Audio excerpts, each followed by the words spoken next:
everybody. My name is Greg Hancock, and along with my time-warped friend Patrick Curran, we make up Quantitude. We're a podcast dedicated to all things quantitative, ranging from the relevant to the highly irrelevant. In today's episode, we talk about a variety of models for assessing the co-development of variables over time, including key issues for researchers to think about as they embark upon longitudinal research. Along the way, we also mention antici, hot tub time machine, chipmunks, garbage disposals, digging up John Stuart Mill, whiteboard problems, cats and laser pointers, Roz from Monsters, Inc. That's right, she's back. 3D dinosaur posters, licking a hot burner, 30th place ribbons, and pation. We hope you enjoy this week's episode. I feel like I know a lot about you now that we have been like 38 episodes deep. I'm not exactly sure. What I don't know about you, what movie have you seen more than any other movie? I have a really low tolerance for watching the same movie twice. It drives my wife nuts because she likes watching things multiple times. And so we'll say, hey, do you want to watch something on Netflix? And then we can't decide on anything because I say, no, I've seen that. If I watch Dirty Dancing one more time, I really am just going to join the circus and never come back. Nobody puts baby in a corner. I would say of any movie I've watched the most over my life, it would be Monty Python and the Holy Grail. Oh, excellent choice. Are you suggesting coconuts migrate? Our kids watched that movie and they understood so much more about me after they watched it, right? So I will tell you, there is a movie that I have seen more times than you and I have fingers and toes combined. I bet you could never guess what movie that is. Dirty Dancing. Nobody puts baby in a cage. Nobody names their daughter baby. So I'll give you a hint what it is. I have seen it in a theater more times than we have fingers and toes. Rocky Horror Picture Show. You are good. I didn't even have to go to my next layer of hints. Come on, dude. I went to college, too. Is the midnight showing of Rocky Horror? Absolutely. You dressed up, didn't you? I did not. But you went. You got up and danced the time warp. I did.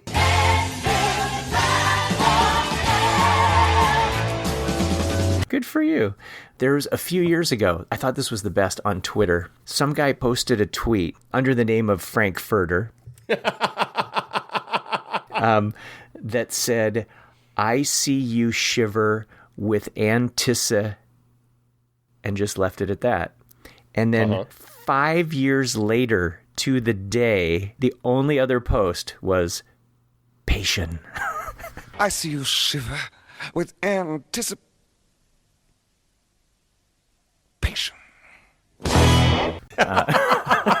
That is commitment to your art. I think about that movie a lot, which is weird, but because you and I do a lot of stuff in the longitudinal realm, I have a lot of soundtracks that just play in the back of my mind when I'm doing things. I think it might be a disorder. But the song Let's Do the Time Warp Again comes up in my head a lot when I think about longitudinal work because of the components of time, the challenges of time, and all of that. I don't know if any of that resonates with you and your psychopathies. We have shared psychopathies, I think, that probably drew us together in the first place. The whole assortative mating, right? Yeah, we'll puzzle through that with our therapist later. I know Rocky Horror. I saw it. I was not an aficionado. I do not know the song lyrics, although I can do a lot of those for the spaghetti western.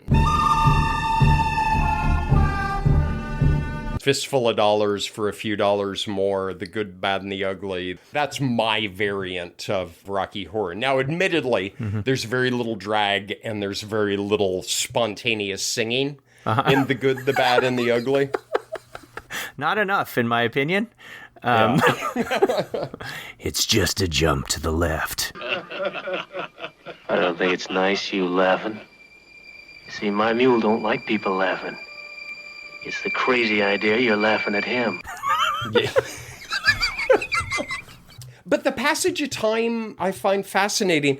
I think about it a lot, not only just in research, but in just day-to-day stuff. It is fun to think about. I remember as a kid being just so overwhelmed by looking at the stars. And when my dad told me for the first time that you're looking back in history, right? Because the photons that you look at when you look at the stars, many of them left 10,000 years ago, 20,000 years ago. Many of them left when dinosaurs roamed, and there are quasars out there, but the quasar is not there anymore, right? We're seeing things that don't exist. I just find that cool. It's extremely powerful. And there's a little piece of me that wonders if our fascination with time from an analytical standpoint is at all driven by these little latent fascinations that we have as kids. I'm exactly the same way there. One of my favorite genres of movies is time travel movies, ones where they completely mess with how the past affects the future, which affects the past. All of that stuff, I just love the mind-bending nature of. So it makes me wonder if we're drawn to these kinds of things at all because of that kind of affection for stuff. So really, our entire career is based on Bill and Ted's Excellent Adventure. That's a really good choice.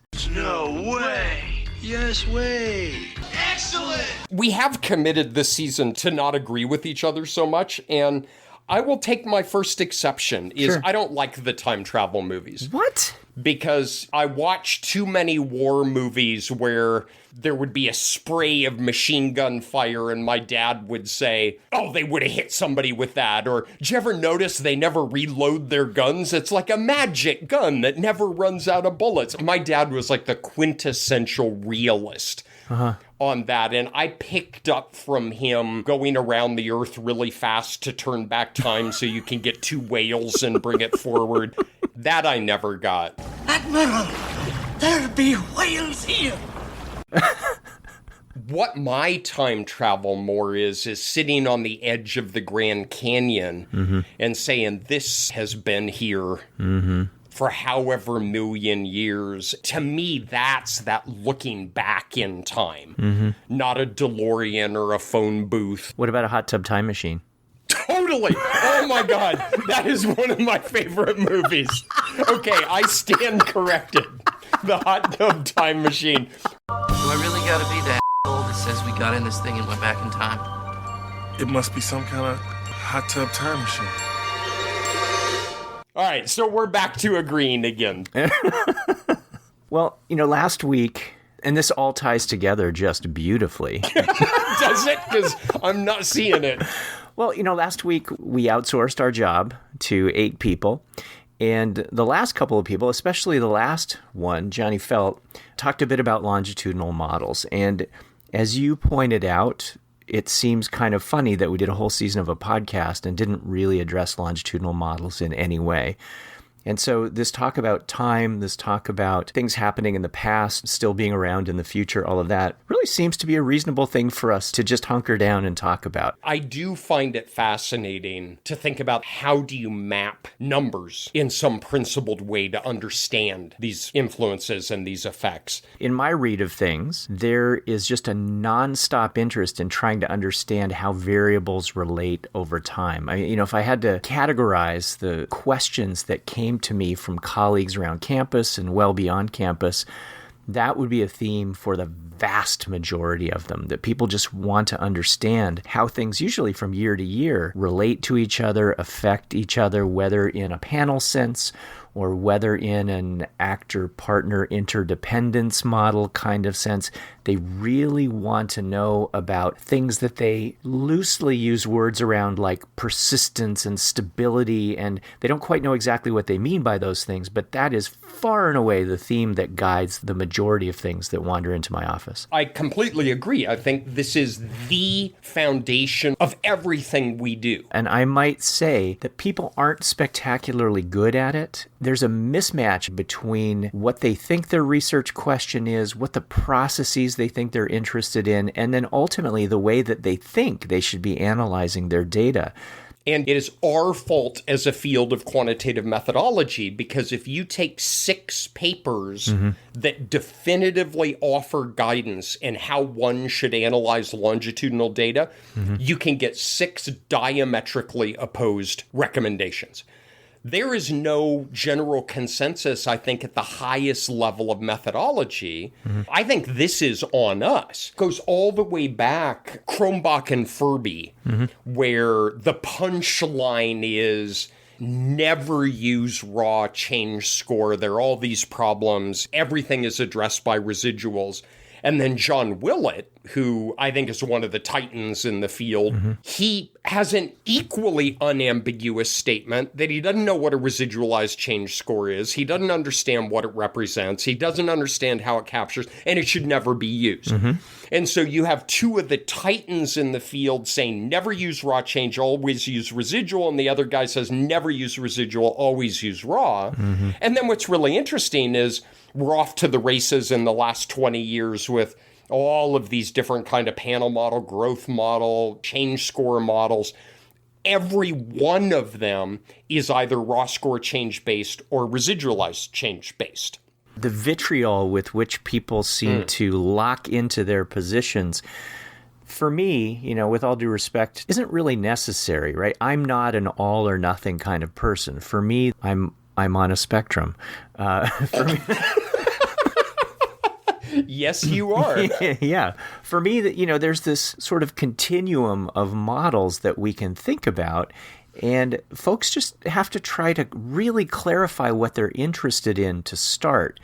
And I think, as you and I have talked about it in the past, it has a lot with the contextual effects that people are interested in, what their frame of reference is for understanding people's individual performance, and maybe we should start with some of those kinds of issues. I agree, because I think a core issue at hand is an irrational belief in temporal precedence.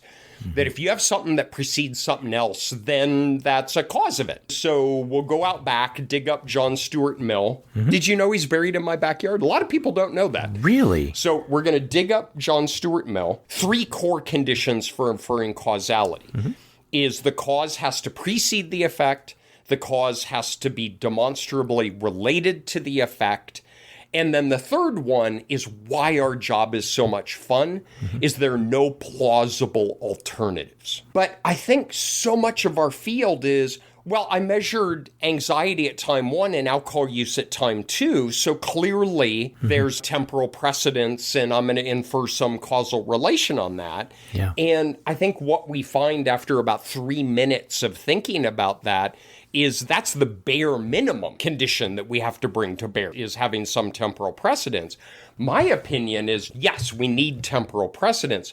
The core that longitudinal data gives us is at least the ability to talk about within and between differences in components of change over time. And that requires people to be able to think about what they actually care about, you know, in this within-between decomposition. The challenge is understanding at what level their question actually exists. And I would say that their question usually exists at one particular level, and the type of model that they do might be at an entirely different level. I think there's a big mismatch. Maybe we should unpack the within-between problem a little bit more.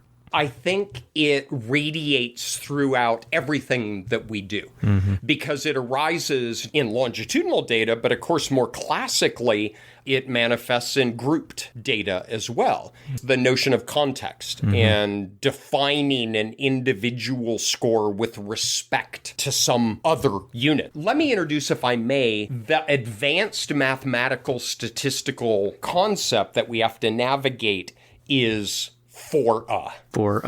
Okay. Fora.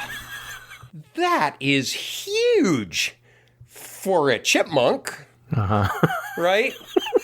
Now, I could still pick it up and stuff it in a garbage disposal. No chipmunks were harmed in the making of this episode. For a chipmunk, that is huge. That's great gas mileage for an SUV. Everything is fora. And as soon as you get the notion of fora, things start getting really interesting. This is absolutely the crux of the issue, right? And when we talk about multi-level models, not longitudinal models per se, I think the bifurcation of within and between maybe is a little bit clearer because our grouping units are classrooms or, different age groups, etc. When we switch to longitudinal, somehow people have a harder time thinking about within between, thinking about frames of reference, thinking about the that they actually want. The problem is moving to say, am I more anxious today than I usually am? Mm-hmm. If you ask my anxiety morning, noon, and evening for 7 days, I'm going to have some overall level of anxiety. I'm going to have some average level that's a characteristic of me. Am I an anxious person? Am I a less anxious person? But within those set of 21 measures, on some days, I'm more anxious than I usually am. And on some days, I'm less anxious than I usually am. That's the same within between. I might have a day where my anxiety score is 5, and you might have a day where your anxiety score is 5. Mm-hmm. But that's higher than you usually are, but it's lower than I usually am. So the meaning of those 5 varies as a function of what is typical for me as a person. And so the trick is, in part, knowing what you mean by being high and low for starters, and then figuring out what you think is ultimately the causal agent or the mechanism or the process that's operating. Is it the fact that you are low relative to other people that is maybe driving what's going on? Or is it the fact that you are low relative to yourself?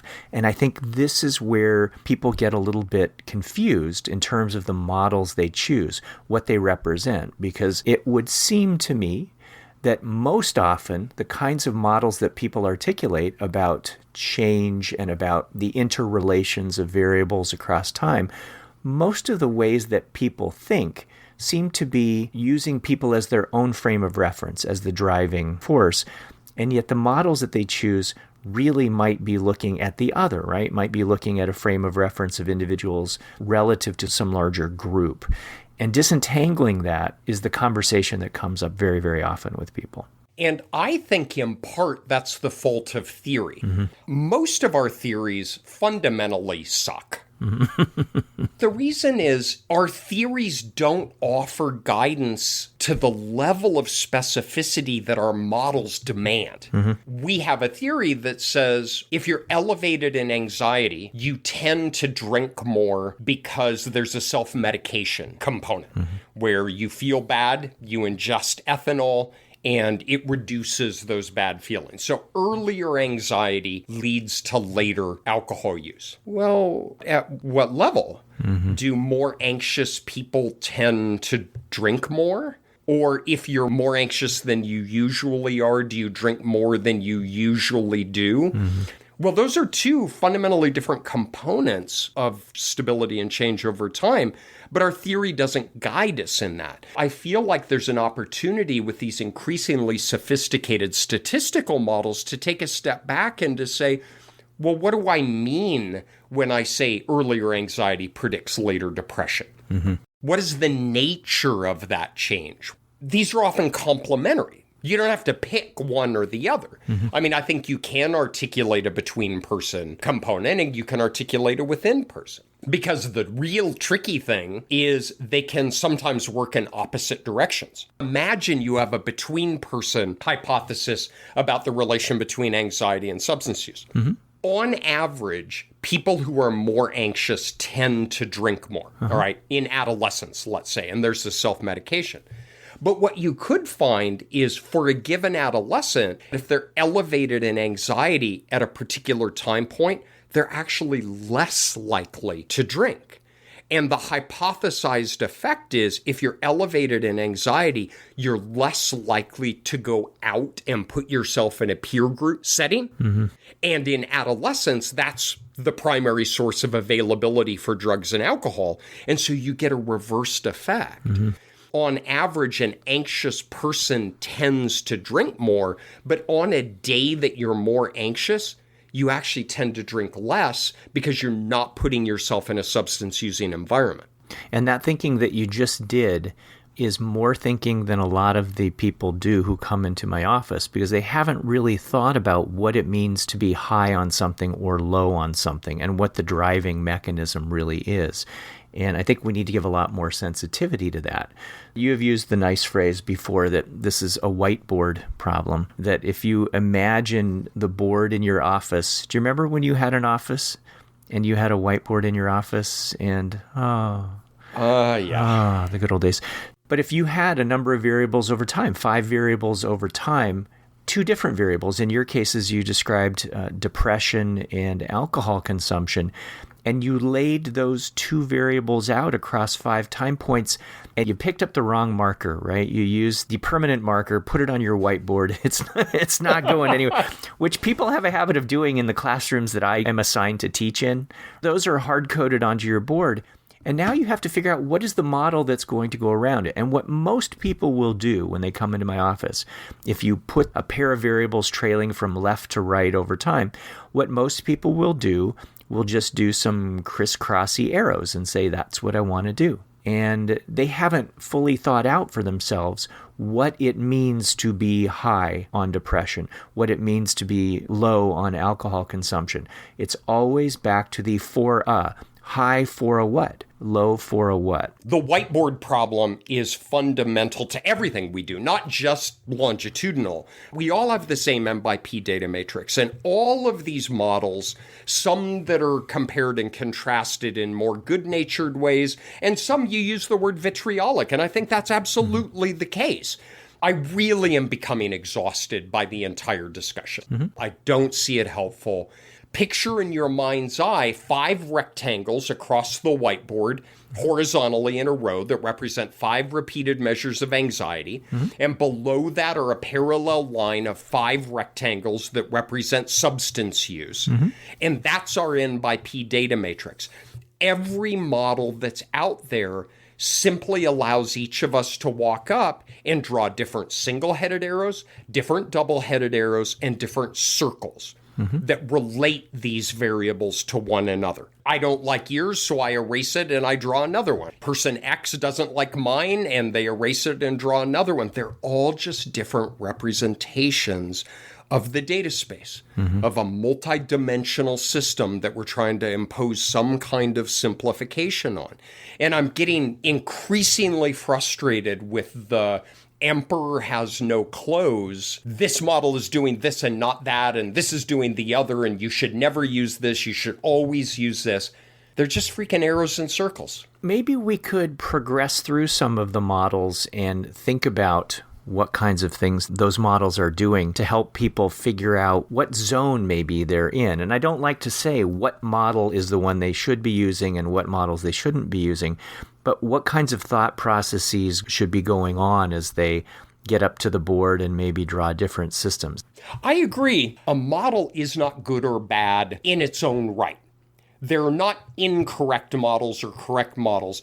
The relative utility of a given modeling strategy depends on what use it's being invoked for. And what that does is it brings us back to theory. Bauer and I wrote a paper back in 2011 in Annual Review of Psychology where we tried to puzzle through this a bit.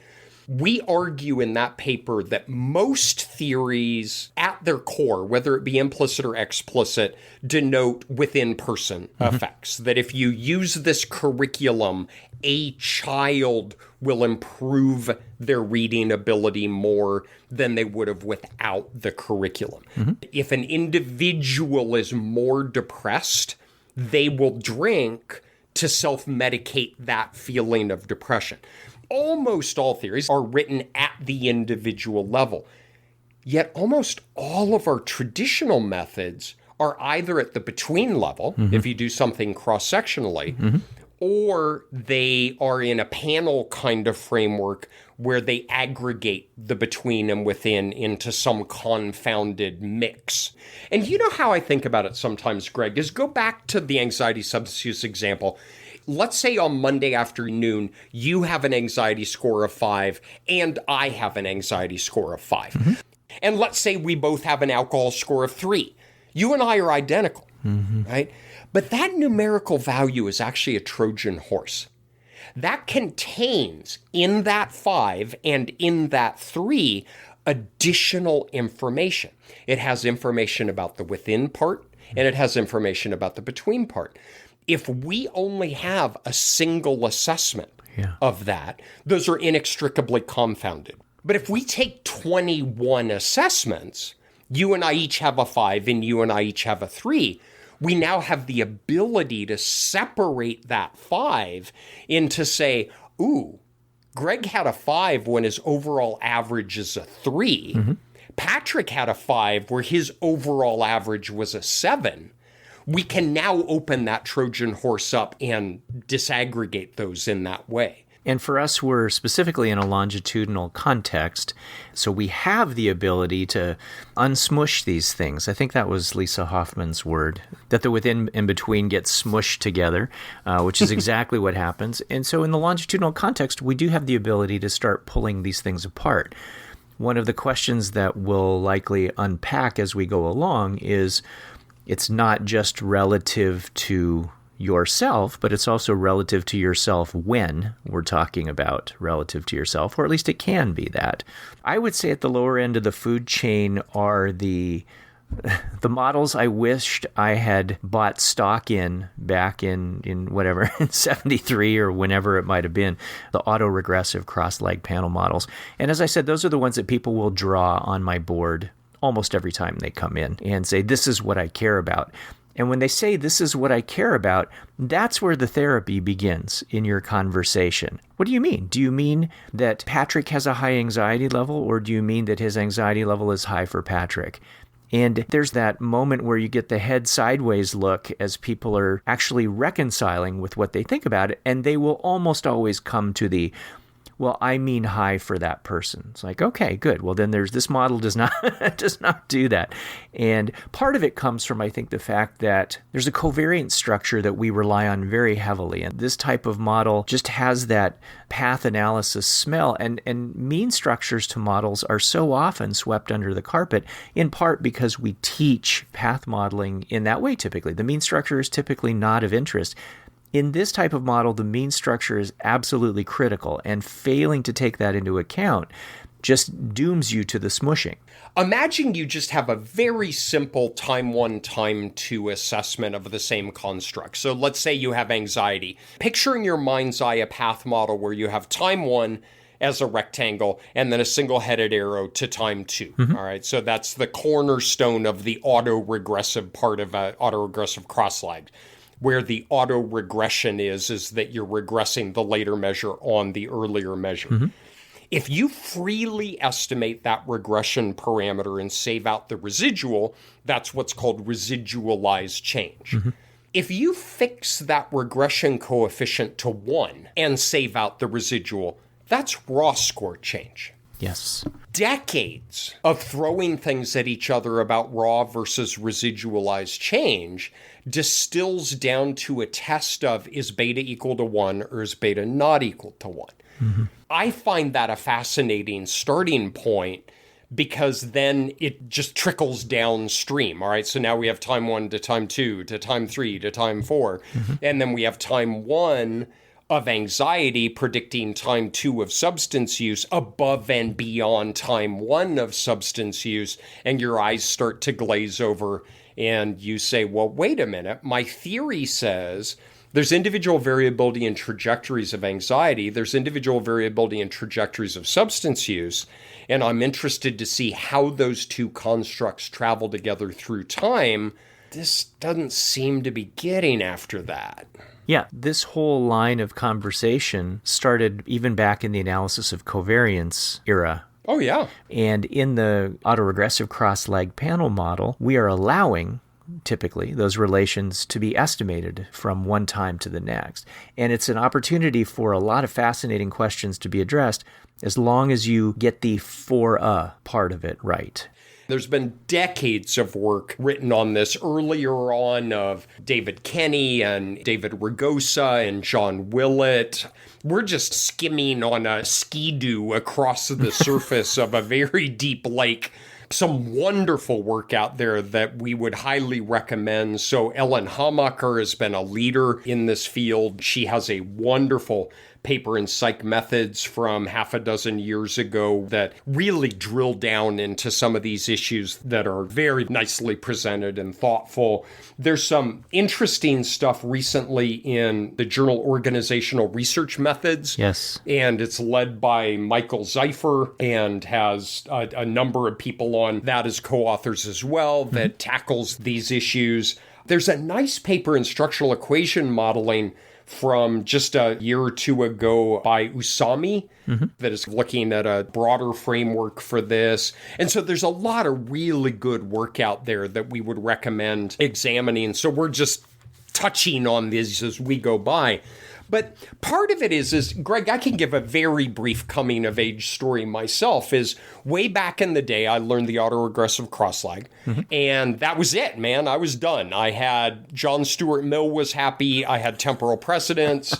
I looked at earlier anxiety predicting later substance use above and beyond earlier substance use, and then I had earlier substance use predicting later anxiety above and beyond earlier anxiety. What could possibly go wrong with that? Then I started thinking about theory, which Lori Chasson said she considered herself an intuitive statistician, which I just loved. And I think a lot of the field could benefit from this perspective. She didn't really know the depths of the equations and the mechanics, but she would squint and say, that just doesn't seem right. And then me being a third-year grad student, of course, I gave my most patronizing, no, see what's happening is, and then 15 minutes later I sit down and I'm like, no, you're right. I have no freaking idea how that maps on. With Lori and her intellectual cattle prod moving me out into the theoretical realm, that's what led me eventually into the growth modeling and looking at smooth trajectories of change over time. And I got to tell you, I am just a cat with a laser pointer.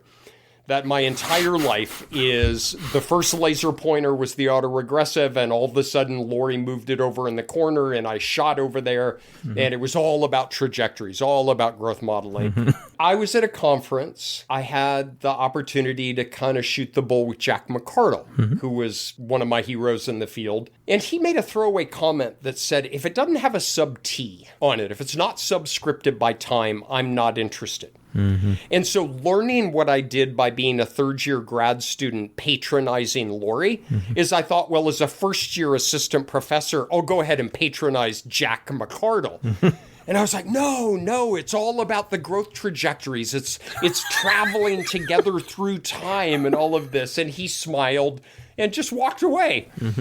And about 2 years later, I figured out what he meant, which is the fanciest growth model that we have is a trajectory for anxiety, a trajectory for alcohol use. So I am a male. I do not have an alcoholic parent. I am Caucasian. My anxiety slope is 0.5 and my alcohol slope is 0.3. When you look at growth modeling at the levels of the trajectories, it is a between-person effect. That's right. There is no time. There is no subscriptive T. And I saw Jack later on and I pulled him aside and I said, I finally understood what you meant. And he just smiled and walked away again. He did that a lot to me. He would just smile and walk away. And you are? So the laser pointer led me over to the growth modeling. But then I started trying to say, all right, well, where is T? And then it turns out you can start building in some time-varying covariate effects, and then you can start lagging time-varying covariate effects. You know what it boiled down to? My coming-of-age thing is, this is a whiteboard problem. I can draw growth process, I can draw single-headed arrows, I can draw lagged effects, and they all start picking apart different aspects of that N by P data matrix. That's a very powerful thing to be able to do, to integrate information that occurs at different points in time. So I like the time-varying covariate growth model very, very much. It can do a lot of things for us. Not all the things that we want to do to try to understand what's going on at the different points in time. But I think it's a really nice let's say, addition to the things that we might put up on that particular whiteboard, with pluses and minuses associated with it. I wrote a paper with Andrea Hussong a number of years ago just talking about statistical models and theoretical models in developmental psychopathology. And we puzzled through there about how having a growth model without the time-varying covariate, we referred to it as a launch model. So do your Roz voice.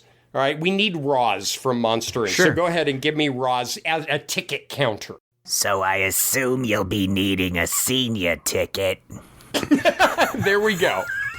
But I walk up to Roz and I say, I am male, I am Caucasian, I have a non-alcoholic father, both of my parents are employed, and I have graduated from high school. And Roz punches those numbers into a ticket machine and pulls a crank, and a ticket pops out and gives me my slope for depression and alcohol use. And I take my ticket and I say, thank you. And I walk away, and the person up behind me comes and gets a ticket punched. And given your exogenous characteristics, you are issued a trajectory. There's nothing wrong with that, right? That's an important insight. All right, so I'm on this trajectory. But during this trajectory, maybe my father starts drinking. Maybe my parents get divorced. Maybe I make a friend who is a positive influence and wants to go to the library and study. Maybe I start smoking cigarettes.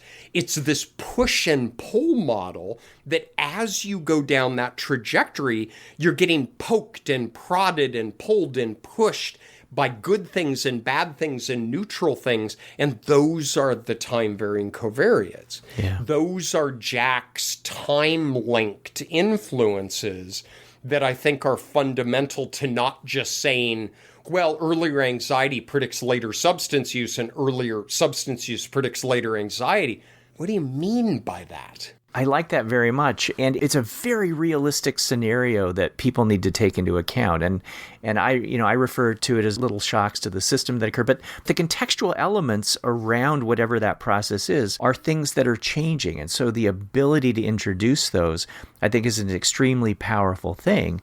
It assumes, of course, that those things themselves aren't governed by a process that you're interested in, right? You're letting each of them enter in at their own subscript T kind of way. It's entirely possible that you would like to have a theory associated with them as well. And then you're back to, do I need a T in there? Do I not need a T in there?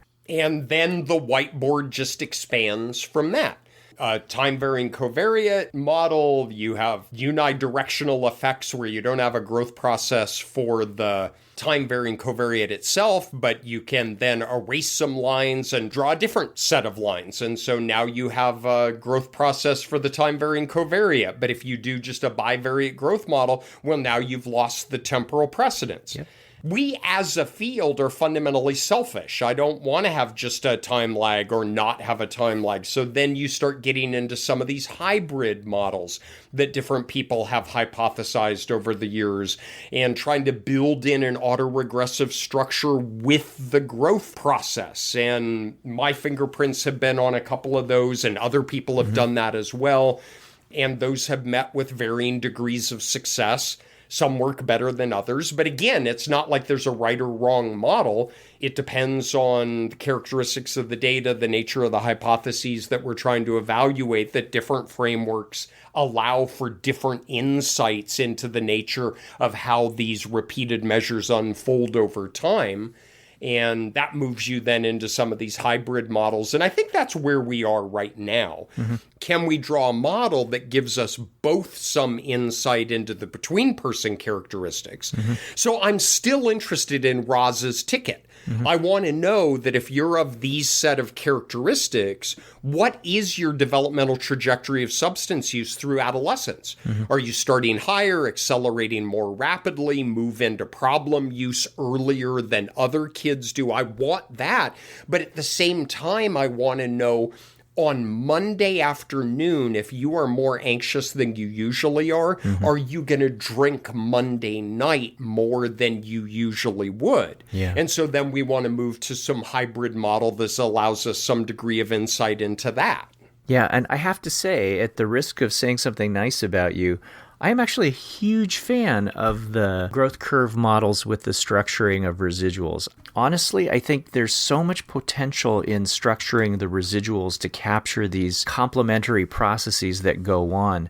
And I hope that people take the opportunity to go and dig into those a little bit, because I think you get a lot of the best of both worlds. You get the process that's going on at a between level, the whatever growth process might be hard-coded into someone's DNA, as you say, the ticket that Roz handed you, but also how you are around that particular trajectory and how that relates over time. It's a very, very powerful model, and I love it. It's where a laser pointer is for me right now. And completely forgetting that it's like the fifth laser pointer that you've chased. I appreciate the kind words on that.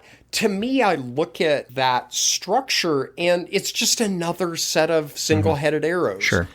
I admit, of the models of which I am currently aware, that one is most consistent with the kind of things I study and the way that I think about the unfolding of behavior over time. Now, consistent with my grousing early on about how I'm getting tired hearing how the emperor has no clothes, it's just another model. And indeed, the bivariate growth curve model is nested within the more complicated structured residuals. When people are yelling at me about, should you use it, or is that not what you want to do, is I kind of shrug and it's like, do a likelihood ratio test. Mm-hmm. See if there is an improvement in your ability to replicate the characteristics of the measures that you observed in your sample with or without those structured residuals. If there's an improvement in fit and it's consistent with theory, then that gives you some insight into the characteristics of the data. And if not, then those higher level structures aren't necessary in that particular model. Yeah, I like very much this way of thinking. I am not a put all your eggs in one theoretical basket kind of guy. I think that's almost arrogant to do so. I like the idea of, here are a couple of models that I think really are theoretically eligible, and we can look at how they fit. We can make choices among these models. And it's even possible that at the end of the day, we're not left with just one model standing. There might be a couple things that are doing an okay job of explaining what's going on. I very much like to think as a model comparer rather than planting your flag in one model and dying on that particular hill, which a lot of people seem to be doing. If I can make one confession, that is that I feel the hand on the laser pointer starting to move a tiny bit. And that is that I'm also becoming enamored of some of the latent change score models. They have Jack McArdle's fingerprints all over those. I see tremendous potential where you have really broken change down to the time-by-time kind of increments that are going on and seeing how all of these coalesce. Because I don't think like, oh, we need to look at things from that particular perspective. I think it's very much like what you have done throughout a lot of your work. And that is, well, what are the strengths of these different ways of looking at things? And is there a way to get the best of both worlds? So I think that there's probably something that will also allow for the hybrid of change score kinds of things, maybe that are operating at a residual level, along with the more between process of growth models. So I think there's a lot of interesting stuff going on there. It's a very, very exciting time. That's a really good point, as I think it is an exciting time.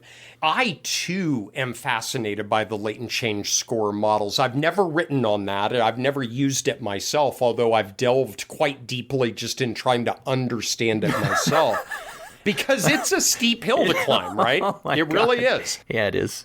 But once you get it, then you see it, right? It's like, remember those 3D posters that you had to stare at until you saw the dinosaur? And then I would just lie and say I saw something because I never could. Oh my God, But I kind of yes. feel like the latent change score model is like that, where you just stare at it, and all of a sudden it's like, oh, I see the Tyrannosaurus Rex.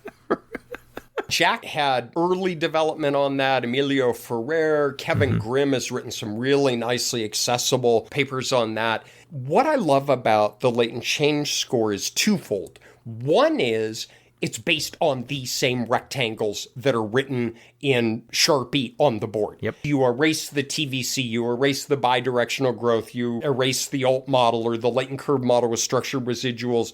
and you have those permanent rectangles on the board, and you just draw another path diagram. But what is fascinating about that to me is the latent change score offers a truly unique insight that these other models don't. In the structured residual model, you can ask, are you higher than you usually are on anxiety in the morning, and do you drink more than you usually do that evening?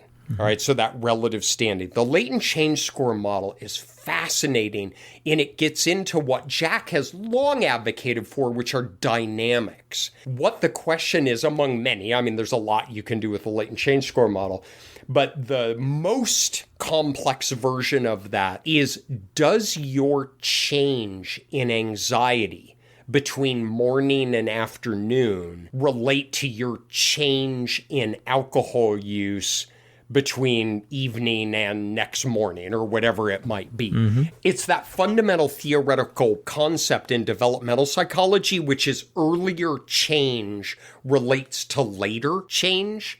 The traditional models don't capture that change. No. The latent change score, I think, wonderfully does. And so what it says is, if you have bigger change between 2 time points on one construct, does that relate to how much you change on the next, not just relative standing?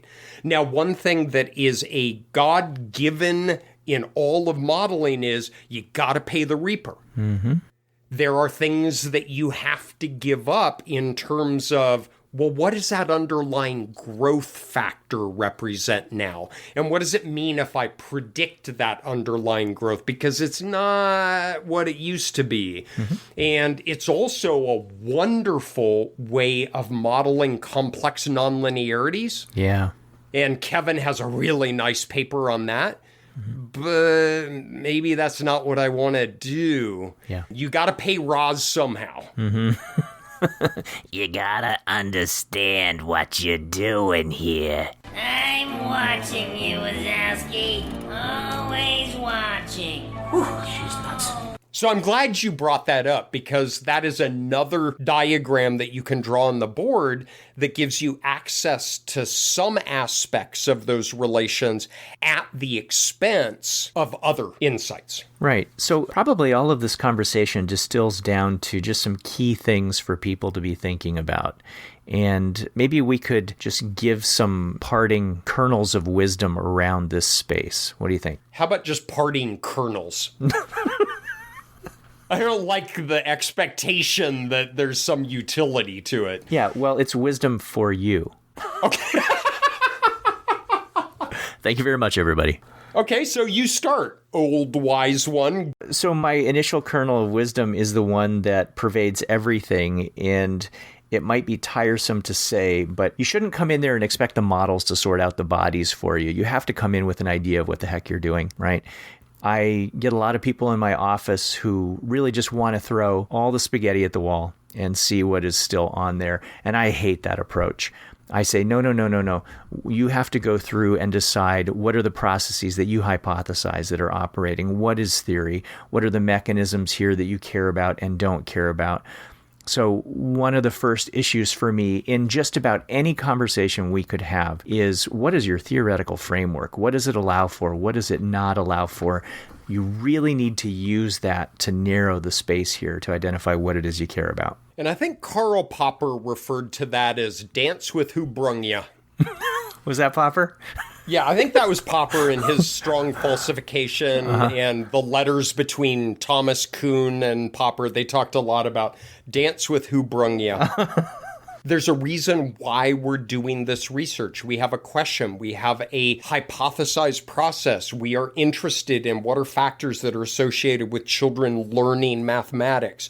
What are risk factors for adolescents developing anxiety disorders? We have a theory that brought us to the table, brought us our sample, brought us our measures, and we need to stick with that when we try to adjudicate from this whiteboard problem. Is there a single-headed arrow there, or is there a two-headed arrow there? What would theory hypothesize? This pulls us, though, into the inductive-deductive loop that is so much fun about our day job, which is when you and I came up through the farm club, going from single A to double A to triple A as we went through our training and research experience, we could get away by saying, well, I think earlier anxiety predicts later alcohol use.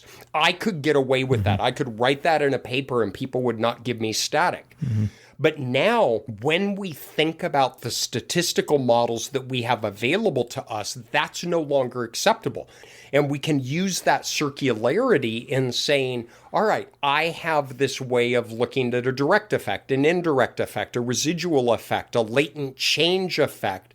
How can I fine-tune my theoretical predictions to better hypothesize how I believe these co-developmental processes unfold over time? I could not agree more, as we've got a compass in our theory, and we can't be completely guided by where does that flag fly in a respective hill of that model over all other models. What do you expect? What is most consistent with what you believe? Okay, so then do you have a kernel of wisdom that builds on that? Do not lick a hot burner. That is wisdom from me. I would recommend 2, 3, 4 times. You won't do it a 5th time. That's really helpful. Thanks, Patrick. We have to balance our theoretical model with the characteristics of the simplifications that we impose on our data system, in that we can't just blindly stick to theory if that theoretical model leads to an inappropriate fit of our observed data to the structure that we believe to exist. I think we all need to pull down our flags that are stuck in our respective hills and to truly embrace a model comparison approach. A model, by definition, is a simplification of a more complex system. Different models impose different kinds of simplifications. How can we, in a principled way, compare and contrast a set of these and try to adjudicate between some models that are more consistent with theory and less consistent from those models that better characterize the data that we observed from those that don't? So there's a winner, or at least a couple of winners at the end of this whole thing, yeah? So you and I both are raising children in a time of everyone's a winner. And as you pointed out, they make 30th place ribbons. I think we have a couple. But there's the funny thing that my wife doesn't let me point out anymore when we're at these competitions for children's events, which is everybody's a winner, but somebody still came in first. So how do you adjudicate a more winner from a field of winners? So yeah, everybody's going to get a baggie of orange slices at the end to go with their ribbon, but there is still a model or some subset of models that are optimal for those data. They make the podium, that's right. The thing that I think sometimes gets lost in all of this, which will be maybe another kernel of wisdom that we share, and that is that people often don't think about this from a planning perspective, right? That I am almost always in the situation where someone comes in and says, we gathered these data, and we're up at the board drawing pictures. And I will tell you, I would much rather have had that conversation before they gathered data. Because if you narrow down the theoretical space, as in the first pearl of wisdom, and think about what some of the theoretical models that are even eligible to go into battle, for the second one, it actually guides your hand in terms of the decisions you make with regard to design, with regard to data gathering. It might make you gather more data around particular time points if you think there are specific trajectories. It might allow you to go for longer periods without gathering data, depending on what's something that's relevant. And this, like so many other things, people come in expecting us to clean up on the back end, or thinking that somehow these are all interchangeable in terms of the amount of work that's done analytically. The thing is that I might have had a better time discerning among these models if you had done a better job on the front end planning to have these models on the table in the first place. I don't know if you meant to come full circle to the opening of this, but you're back to time travel. With a bit of a mind flip. You're into the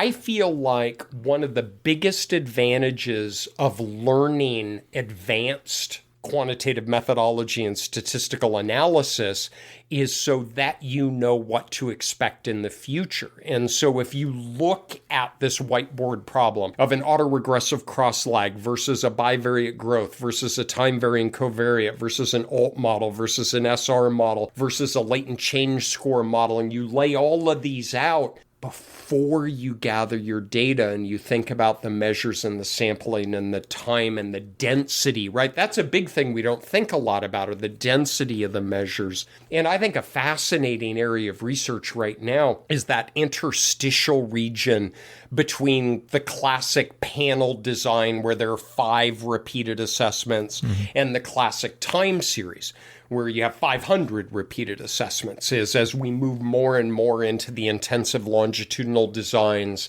the diary data, that you maybe have 20 or 30 repeated observations on 100 people. These are becoming more and more common. Yeah. These, I think, are fascinating areas for future work, is knowing that somebody is going to force you to draw out on the whiteboard what your model is getting your time machine and think about, well, what are the different kinds of data that I can gather and have that will allow me to adjudicate among these better than if I just have 5 time points on everybody. Yes, exactly. And on top of just simply thinking about a future study, do I want to take 8 items for 5 repeated assessments or 10 repeated assessments? Do I want to do a planned missing where I get 5 from everybody but 10 in the aggregate? I think about future studies using my current lens. Well, what measured variable? What items am I going to use? How am I going to do this on Qualtrics? I think we're at a time where we can take a step back and think about how we're gathering these data in the first place. We do what our advisors did, and our students do what we do. And it's just that notion of, let's push the limits a bit. Is there a way to approach our science that really is radically different from what we've done before, given everything that we've just discussed? And I do not have an answer for that. That's where I think this is an exciting time, because everything we've talked about, Greg, have been the same damn rectangles written on the same damn whiteboard. Well, now think about what's something different than rectangles. I have no answer. I have no ideas. I don't even have an initial suggestion other than somebody who's younger and smarter than me should puzzle through that. And they will, and when it comes, we will go, wow, I couldn't have even thought of that back then, and it is so crazy cool. Actually, I would have said, I had that idea a few years back, and then I will write a paper that just represents what the young person does and put it in a more recognized journal, and then I will claim it. So okay. That's my plan. It's worked thus far.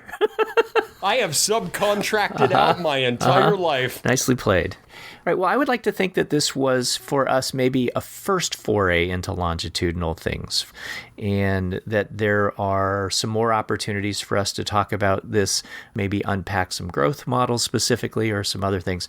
But thank you very much for getting into the longitudinal space a little bit, the within-between problems a little bit. This has been great fun, and I think that there's lots of fodder for future episodes.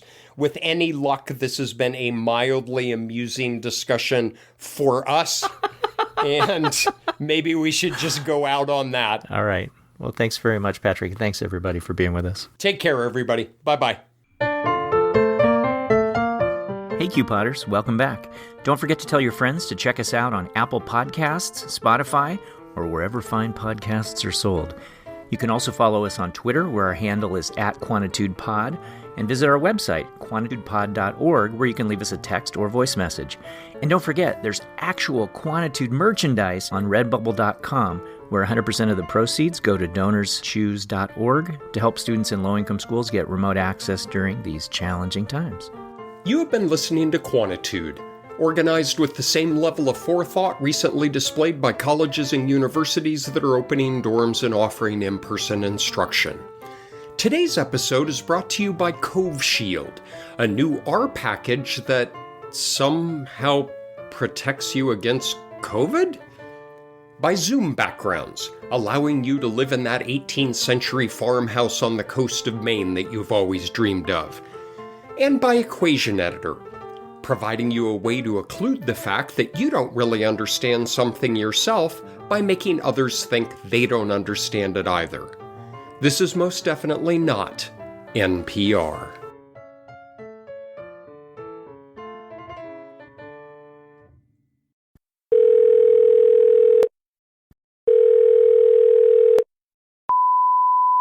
Hi guys, just a quick update on Jiffy. The chip I put in his collar was damaged when he got blown off the Q-Pod helipad last May. I worked on it most of the summer, and I was just able to get a partial signal, but I'm not sure how reliable it is.